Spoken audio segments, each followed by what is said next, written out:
Mathematics 2, Quarter 1, Week 6, Aralin 2. Paglalarawan, pagkilala, at pagdadagdag ng mga bilang.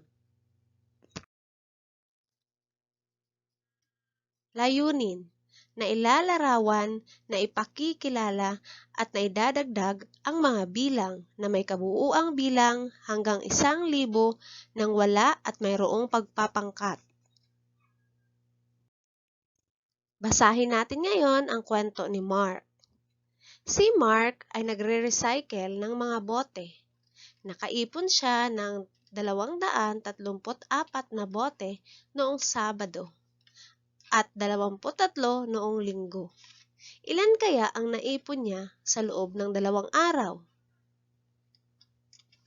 Para makuha natin kung ilan ang naipon na bote ni Mark sa loob ng 2 araw, gagamitin natin ang place value chart.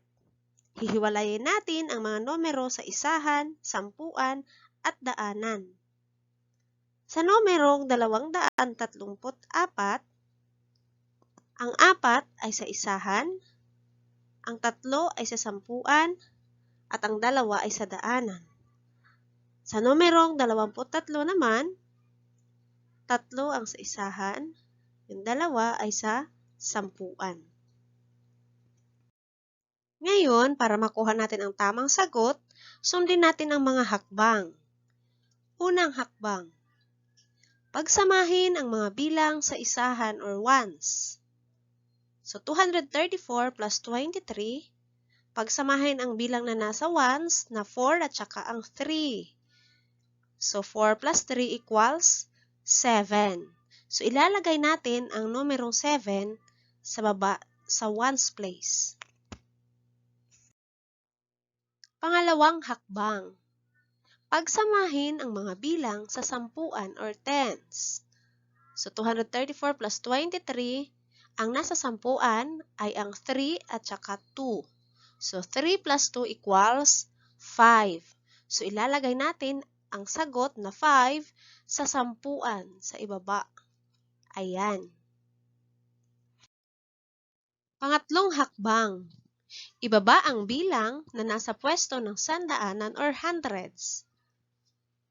So, 2 plus 0 equals 2. So, ang ating sagot ay 257 or 257 bote ang nakuha ni Mark sa 2 araw. Pwede rin nating makuha ang sagot mga bata sa pamamagitan ng paggamit ng expanded form o tinatawag na pinalawak na pamamaraan ng pagdadagdag. Narito ang pamamaraan. 234 plus 23. So, ang 224 ay magiging, ang 2 dahil nasa daanan, magiging 200. Ang 3 ay nasa sampuan, kaya magiging 30. At ang 4 ay manatiling 4. Ang 23 naman, ang 2 ay magiging 20 dahil nasa sampuan ito. At ang 3 ay mananatiling 3. So, unahin natin ang ones or isahan. So, 4 plus 3 equals 7. Isunod naman natin ang nasa sampuan. 30 plus 20 equals 50. Sunod naman natin ang daanan. So, 200 plus 0 equals 200. So, magiging 200 plus 50 plus 7 or equals magiging itong 257 na kung saan magkapareha sila ng sagot.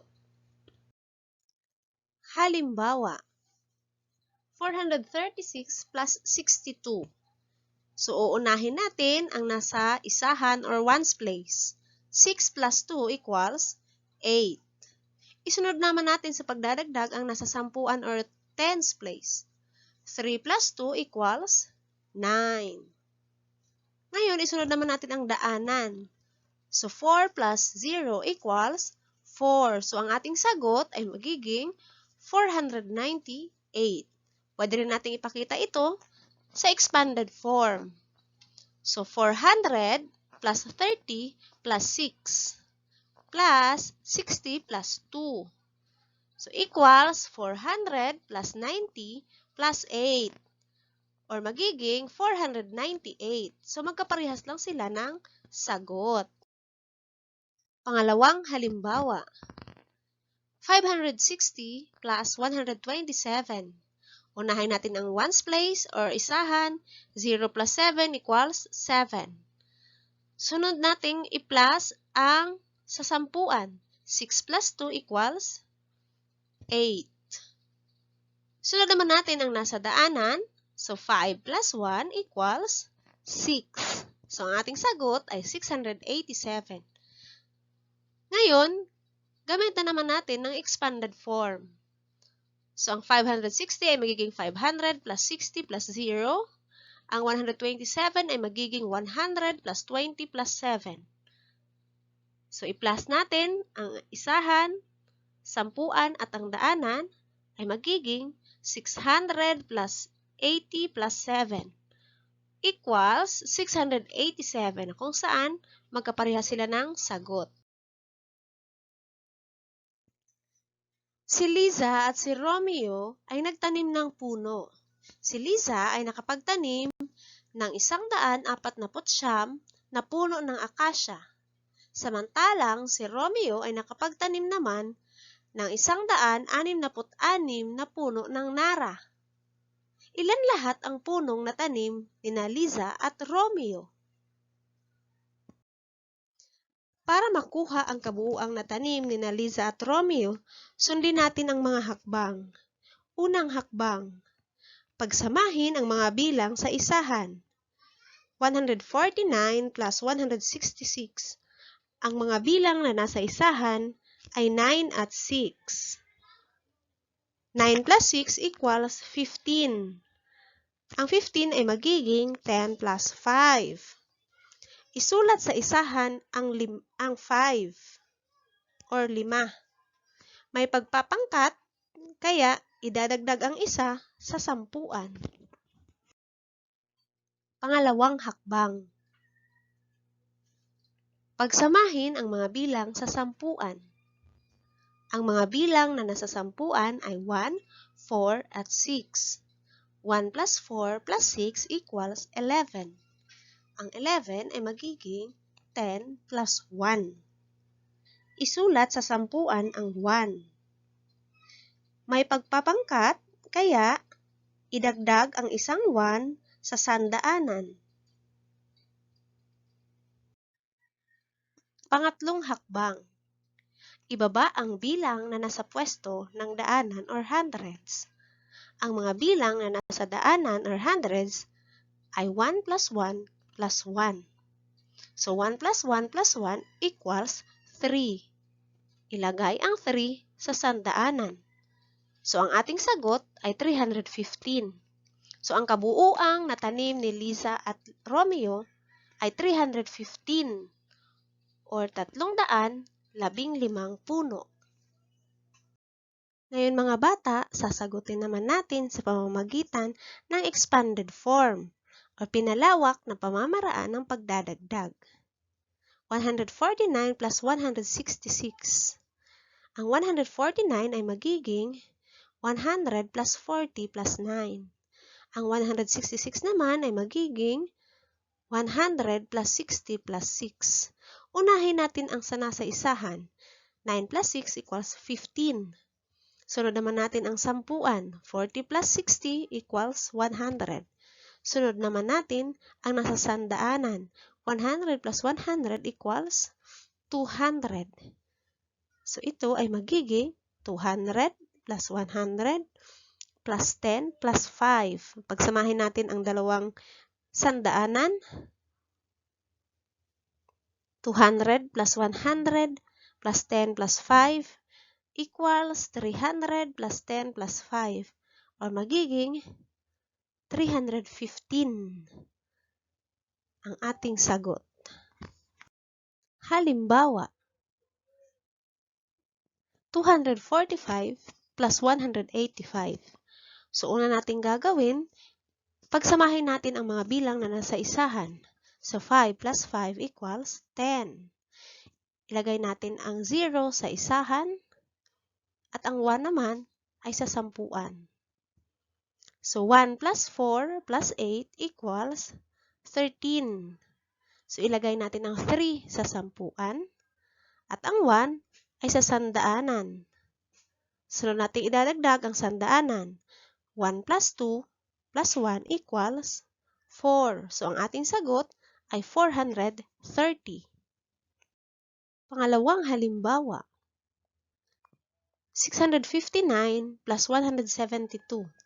Una nating pagsamahin ang mga bilang sa isahan. 9 plus 2 equals 11. Ilagay natin ang 1 sa isahan. Ang isang 1 naman, ilagay natin sa sampuan. So, 1 plus 5 plus 7 equals 13. Ilalagay natin ang 3 sa sampuan, ang 1 naman sa daanan. So, ngayon, daanan naman ang ating idadagdag. 1 plus 6 plus 1 equals 8. So, ang ating sagot ay 831. Sa pagkuha ng kabuuang sagot sa pagdadagdag ng 2 to 3 digit at 3 to 3 digit ng wala at mayroong pagpapangkat o regrouping, dapat tandaan ang sumusunod. Una, isulat ang mga bilang sa patayong hanay. Unahing kunin ang kabuuang bilang ng mga bilang sa isahan. Sundan ito ng pagdadagdag ng bilang mula sa hanay ng sampuan. At ang huli ay ang pagsasama ng mga bilang at pagkuha ng kabuuang bilang ng mga numero na nasa hundreds or sandaanan. Kung may pagpapangkat man, isama ito sa kung anumang hanay na katapat. Subukan natin. Basahin ang mga sumusunod at hanapin ang sum. Isulat ang letra ng tamang sagot sapat lang sa ibaba. Number 1. Ano ang halaga ng 143 at 35? Number 2. Ano ang kabuuan ng 256 at 22? Number 3. Sumahin ang 265 at 145. Number 4. Ano ang kabuuang sagot ng 189 at 102? Number 5. Ano ang halaga ng 428 at 264? Narito ang mga pagpipilian. Tapos na bang sagutan mga bata? Base sa inyong sagot mga bata, makakabuo tayo ng salita na kailangan upang matapos agad ang mga gawain. Ano kayang salitang ito? Okay, ngayon sasagutan na natin. Ano ang halaga ng 143 at 35? Okay, tama. Ang sagot ay letter S, 178. Pangalawa, ano ang kabuuan ng 256 at 22? Tama, ang sagot ay 278, letter I. Number 3. Ano naman kaya ang sagot sa number 3? Magaling! Ang sagot ay 410, letter P. At ang number 4, ang sagot ay letter A, 291. At ang panghuli, ang sagot ay letter G, 692. So, ang salitang nabuo natin ay salitang sipag. Ito ang kailangan upang mabilis matapos ang ating gawain. Maraming salamat mga bata sa inyong pagsubaybay. Paalam!